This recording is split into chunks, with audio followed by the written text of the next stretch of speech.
କୁକୁଡ଼ାମାନଙ୍କ ମଧ୍ୟରୁ 2ଟି କୁକୁଡ଼ାକୁ ଆପଣମାନେ ସବୁବେଳେ ଦେଖିଥିବେ ଦର୍ଶକ ବନ୍ଧୁ। ସିଏ ହେଉଛି ଗୋଟିଏ ବ୍ରଏଲର ଏବଂ ଆଉ ଗୋଟିଏଟି ଦେଶୀ କୁକୁଡ଼ା। ତ ଦେଶୀ କୁକୁଡ଼ା ଏବଂ ବ୍ରଏଲର ତ ସେଇ ବିଷୟରେ ଆମେ ଆଜି ଟୋଟାଲି କଥା ହେବା ଦର୍ଶକ ବନ୍ଧୁ କି ଆପଣମାନେ କେଉଁ ଚାଷଟି କଲେ ଆପଣଙ୍କୁ ଅଧିକ ମାତ୍ରାରେ ସଫଳ ଚାଷୀ ହେଇପାରିବେ ଏବଂ କେଉଁଥିରେ ଆପଣଙ୍କୁ ଅଧିକ ମାତ୍ରାରେ ପ୍ରଫିଟ୍ ହେଇଥାଏ କମ୍ ସମୟରେ ଏବଂ ଅଧିକ ସମୟରେ। ତ ଦର୍ଶକ ବନ୍ଧୁ ଯଦି ଆପଣ ଆମ ଚ୍ୟାନେଲରେ ପ୍ରଥମ ଥର ଅଛନ୍ତି ତାହେଲେ ଏବେ ହିଁ ସବସ୍କ୍ରାଇବ୍ କରିକି ବେଲ୍ ଆଇକନ୍କୁ ଅଲ୍ କରନ୍ତୁ ଏବଂ ଭିଡ଼ିଓଟି ଯଦି ଭଲ ଲାଗିବ ଗୋଟିଏ ଲାଇକ୍ କରିବେ ଏବଂ ଆପଣଙ୍କର ମତାମତ ଆମକୁ କମେଣ୍ଟ ମାଧ୍ୟମରେ ଜଣାଇବେ। ତ ଚାଲନ୍ତୁ ଦେଖିବା ବର୍ତ୍ତମାନ ବ୍ରଏଲର କୁକୁଡ଼ା ଏବଂ ଦେଶୀ କୁକୁଡ଼ାର ଡିଫରେନ୍ସ କ'ଣ କ'ଣ ରହିଛି। ଦର୍ଶକ ବନ୍ଧୁ ଆମର ଦେଶୀ କୁକୁଡ଼ାରେ ଦେଖିପାରୁଥିବେ ଦେଶୀ କୁକୁଡ଼ାରେ ଆମର ପଙ୍ଖ ସଂଖ୍ୟା ବହୁତ ଜ୍ୟାଦା ଥାଏ କିନ୍ତୁ ତାର ମାଂସ ସଂଖ୍ୟା ବହୁତ କମ୍ ଥାଏ। ସେହିପରି ଆମର ବ୍ରଏଲରରେ ମାଂସ ସଂଖ୍ୟା ଅଧିକ ଥାଏ କିନ୍ତୁ ତାର ପଙ୍ଖ ସଂଖ୍ୟା ବହୁତ କମ୍ ଥାଏ। ବ୍ରଏଲର ହେଉଛି ଆମର 40ରୁ 45 ଦିନ ମଧ୍ୟରେ ଆମର 1 କେଜିକୁ ଛୁଇଁ ଯାଇଥାଏ କିନ୍ତୁ ଆମର ଦେଶୀ କୁକୁଡ଼ାକୁ ଆମର 6ରୁ 7 ମାସ ଲାଗିଥାଏ 1 କେଜି ହେବା ପାଇଁ। ତାପରେ ନେକ୍ସଟ ହେଉଛି ଆମର ବ୍ରଏଲର ଆପଣମାନେ କମ୍ପାନୀ ଥ୍ରୋରୁ ଆପଣମାନେ ଆଣିବାକୁ ପଡ଼ିବ। ପୁରା ଚିଆଁ ହେଲେ ବି ଆପଣଙ୍କୁ କମ୍ପାନୀ ଥ୍ରୋରୁ ଆଣିବାକୁ ପଡ଼ିବ ଏବଂ କମ୍ପାନୀକୁ ଦେବାକୁ ପଡ଼ିବ ଯଦି ଆପଣମାନଙ୍କର କଣ୍ଟ୍ରାକ୍ଟରି ଫାର୍ମ ଅଛି।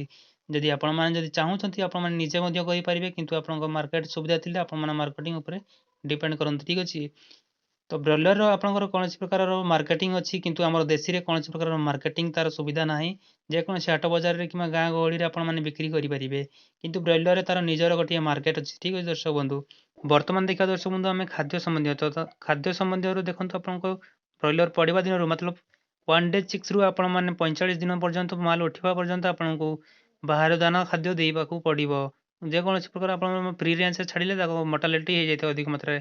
ତେଣୁକରି ଆପଣମାନେ କମ୍ପାନୀ ଖାଦ୍ୟ ହିଁ ଦେବା ପାଇଁ ପଡ଼ିବ ଏବଂ ଆପଣଙ୍କୁ ପ୍ରପର ଭ୍ୟାକ୍ସିନେସନ୍ କରିବା ପାଇଁ ପଡ଼ିବ। ତ ଯଦି ଟିକିଏ ଏପଟ ସେପଟ ହେଲା ତାହେଲେ ମୋର୍ଟାଲିଟିର ସଂଖ୍ୟା ମଧ୍ୟ ଅଧିକ ଥାଏ ଏବଂ ମ୍ୟାନେଜମେଣ୍ଟ ମଧ୍ୟ ଅଧିକ ଥାଏ। କେତେବେଳେ ଖରା କିମ୍ବା ବର୍ଷା ସେହି ସବୁ ସମୟରେ ଆପଣମାନେ ଫ୍ୟାନ୍ କିମ୍ବା ଗରମ ତାର ଟେମ୍ପରେଚର ମ୍ୟାନେଜମେଣ୍ଟ ମଧ୍ୟ ଅଧିକ ସଂଖ୍ୟାରେ ଆମର ବ୍ରଏଲରରେ ଥାଏ କିନ୍ତୁ ସେହିପରି ଆପଣମାନେ ଦେଖିବାକୁ ଗଲେ ଆମର ଦେଶୀ କୁକୁଡ଼ାରେ କୌଣସି ପ୍ରକାର ମ୍ୟାନେଜମେଣ୍ଟ ମଧ୍ୟ ନଥାଏ କିମ୍ବା ଆପଣଙ୍କର ଛୋଟ ଚିକ୍ସ ମାନଙ୍କୁ ପ୍ରି ଟ୍ରାନ୍ସଫର ଦେଇପାରିବେ ତାପରେ ଆପଣଙ୍କୁ ବଡ଼ ହେଲା ପରେ ତାପରେ ଆପଣମାନେ କ'ଣ କରିବେ ନା ମକା ବାଜରା ଗେହूं ଏଇସବୁ ଆପଣମାନେ ଆରାମସେ ଦେଇପାରିବେ। କୌଣସି ପ୍ରକାର ପ୍ରୋବ୍ଲେମ୍ ହେବ ନାହିଁ ଏବଂ ଆପଣଙ୍କର ମୋର୍ଟାଲିଟି ସଂଖ୍ୟା ମଧ୍ୟ ବହୁତ କମ୍ ସଂଖ୍ୟାରେ ଥାଏ ଆମର ଦେଶୀ କୁକୁଡ଼ାମାନଙ୍କରେ। କୌଣସି ପ୍ରକାର ଭ୍ୟାକ୍ସିନେସନର ଆବଶ୍ୟକତା ମଧ୍ୟ ନଥାଏ। ଯଦି ଆପଣଙ୍କର କୌଣସି ପ୍ରକାର ଯଦି ଅଧିକ ମାତ୍ରାରେ ପ୍ରୋବ୍ଲେମ୍ ହେଲା ତାହେଲେ ଆପଣମାନେ ଭ୍ୟାକ୍ସିନ୍ କରିବେ ନଚେତ୍ ଭ୍ୟାକ୍ସିନେସନର ମଧ୍ୟ କୌଣସି ପ୍ରକାର ଆବଶ୍ୟକତା ନଥାଏ ଆମର ଦେଶୀ କୁକୁଡ଼ା ଚିଆଁରେ। ବର୍ତ୍ତମାନ ଦେଖନ୍ତୁ ଇନଭେଷ୍ଟମେଣ୍ଟ କହିବାକୁ ଗଲେ ଆପଣମାନେ ବ୍ରଏଲର କୁକୁଡ଼ାରେ ଆପଣମାନେ ପ୍ରପର ଆପଣଙ୍କ ସେଟଅପ୍ ଦରକାର ହେବ। ତ ସେଇ ସେଟଅପ୍ରେ ଆପଣଙ୍କର ଅଧିକ ମାତ୍ରାରେ ଇନଭେଷ୍ଟ କରିବା ପାଇଁ ପଡ଼ିଥାଏ କିନ୍ତୁ ଆମର ଦେଶୀ କୁକୁଡ଼ାରେ ଆମର କୌଣସି ପ୍ରକାରର ସେଟଅପ୍ ମଧ୍ୟ ନଥାଏ।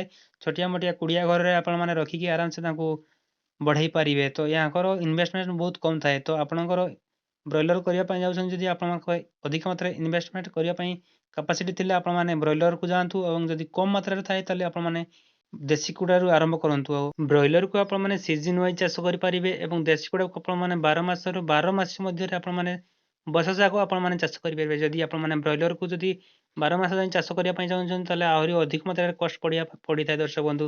କିପରି ନା ଶୀତ ଦିନରେ ଅଧିକ ମାତ୍ରାରେ ମୋର୍ଟାଲିଟି ହେଇଯାଇଥାଏ ତେଣୁକରି ଆପଣମାନେ ତାର ହିଟିଂ କାପାସିଟି ମଧ୍ୟ ଗୋଟିଏ ଲଗାଇବା ପାଇଁ ପଡ଼ିଥାଏ। ଯଦି ଆପଣମାନେ ଖାଲି ଗରମ ଦିନରେ କରୁଛନ୍ତି ତାହେଲେ ଫ୍ୟାନ୍ରେ ଆପଣମାନେ ଆରାମସେ ମ୍ୟାନେଜମେଣ୍ଟ କରିପାରିବେ। ବ୍ରଏଲର ଚିକ୍ସ କରୁଛନ୍ତି ଯଦି ଆପଣମାନେ ବ୍ରଏଲର ଫାର୍ମରେ ଆପଣଙ୍କର ବାର ମଗାଇବା ପାଇଁ ପଡ଼ିଥାଏ ବ୍ରଏଲର ଚିକ୍ସକୁ। ଯଦି ଆପଣଙ୍କର ଥରେ ଆସିଲା ତାହେଲେ ମାଲ ଗୁଡ଼ିକ ଉଠିଗଲା ପରେ ଆଉ ଥରେ ଆପଣମାନେ କ୍ଲିନ୍ କରିବେ ପୁଣି ଥରେ ମଗାଇବା ପାଇଁ ପଡ଼ିଥାଏ। କିନ୍ତୁ ଦେଶୀ କୁକୁଡ଼ାରେ ଆପଣଙ୍କର କ'ଣ ଅଛି ନା 20-30ଟା ଯଦି କୁକୁଡ଼ା ଚିଆଁ ଆପଣମାନେ ଆଣି ଆସିଲେ କିଣିକି ଏକାଥରେ ତାପରେ ତାର ସେଇ କୁକୁଡ଼ା ଚିଆଁରୁ ଆପଣମାନେ ବ୍ରିଡ଼ିଂ କରିକି ଆପଣଙ୍କର ସେଇ 20-30ଟିରୁ ଆପଣମାନେ କେତେବେଳେ 100-200 ହେଇଯିବ ଆପଣମାନେ ନିଜେ ମଧ୍ୟ ଜାଣିପାରିବେନି। କିନ୍ତୁ ଏଥିରେ ଆପଣଙ୍କର ଟିକେ ସମୟ ଲାଗିବ। ସମୟ ଦେବା ପାଇଁ ପଡ଼ିଥାଏ ଆପଣଙ୍କର ଦେଶୀ ଚିକ୍ସରେ ଏବଂ ଆପଣଙ୍କର ଯଦି ବ୍ରଏଲର କରୁଛନ୍ତି ତାହେଲେ ତାର 45 ଦିନରେ ଆପଣଙ୍କର ଉଠିଯିବ। ବର୍ତ୍ତମାନ ଦେଖିବା ଦର୍ଶକ ବନ୍ଧୁ ଆମେ ମାର୍ଜିନ ଉପରେ ତ ପ୍ରଫିଟ୍ ଉପରେ ଆମର କେତେ କ'ଣ ରହୁଛି ତାର ପୁରା ଟୋଟାଲି ଆମେ ହୋଲ୍ ଡିଟେଲ୍ କରିବା। ଠିକ୍ ଅଛି ଦର୍ଶକ ବନ୍ଧୁ।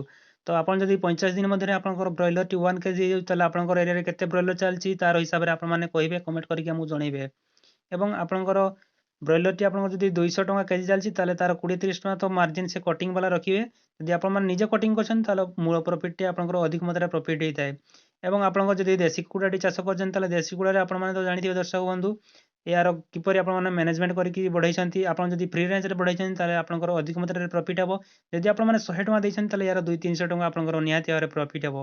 ତ ଏତିକି ଆମେ ଆଶା କରୁଛୁ ଦର୍ଶକ ବନ୍ଧୁ ଆପଣଙ୍କୁ ଆଜିର ଭିଡ଼ିଓଟି ଭଲ ଲାଗିଥିବ। ଯଦି ଭଲ ଲାଗିଥାଏ ନିହାତି ଗୋଟେ ଲାଇକ୍ କରିବେ। ଚ୍ୟାନେଲ୍ ଯଦି ପ୍ରଥମ ଅଛନ୍ତି ତାହେଲେ ସବସ୍କ୍ରାଇବ୍ କରିକି ବେଲ୍ ଆଇକନ୍କୁ ଅଲ୍ କରିବେ। ଭିଡ଼ିଓଟିକୁ ଏଇଠି ସମାପ୍ତ କରିବା। ଜୟ ଜଗନ୍ନାଥ। ନମସ୍କାର ବନ୍ଧୁଗଣ।